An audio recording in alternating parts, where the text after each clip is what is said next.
Donc lundi 26 mai, vision macro, la baisse continue. Là quand même, depuis jeudi, on teste un peu le même support, donc voir ce que ça donne. Donc deux scénarios, la baisse ou le range.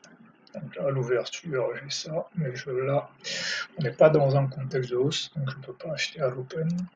Là, j'ai cette seconde bougie. Là, en soi, c'est pas un setup, mais c'est pas un mauvais signal d'achat pour revenir chercher cette zone-là, en fait. Là, j'ai mon troisième signal ici. Trois bougies avec des clôtures de plus en plus hautes, mais il y a ce truc-là qui est que cette bougie repasse en dessous ici. Donc, est-ce que ça modifie mon signal? Il faudra que je vérifie.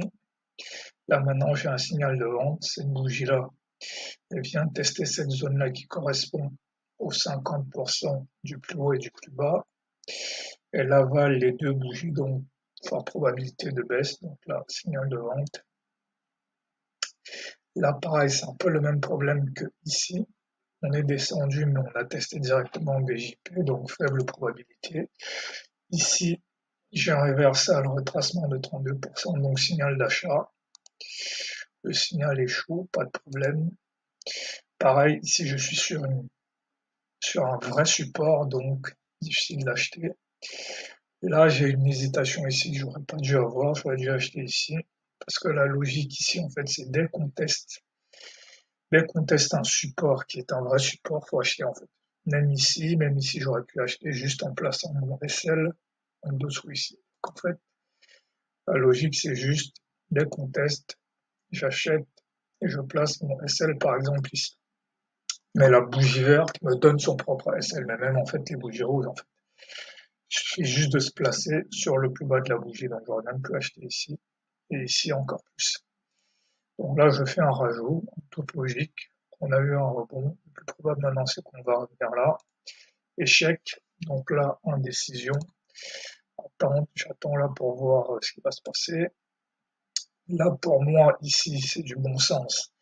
On fait un nouveau plus bas, ça confirme que la baisse va continuer. Ça correspond à la poursuite de ce scénario.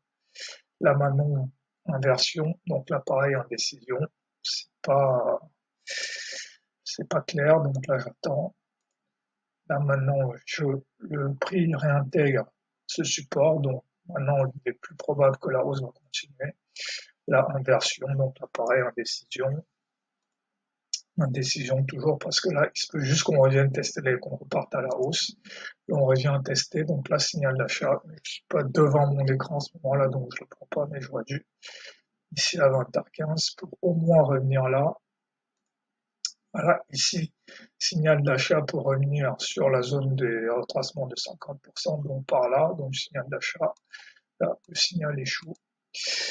Donc les deux moments un peu frustrants ici, c'est en fait, c'est quand je ne prends pas ce setup, voilà, celui-là, ce marteau qui représente un RR de 3, voilà, et ce pendu aussi qui représente aussi un RR de 2 si je le prends en mi-bougie, RR de 3 sinon RR de 2.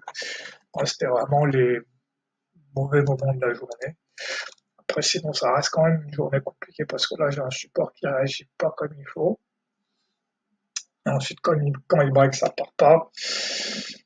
Mais quand même, j'aurais pas dû louper cette entrée ici et cette entrée ici. Voilà.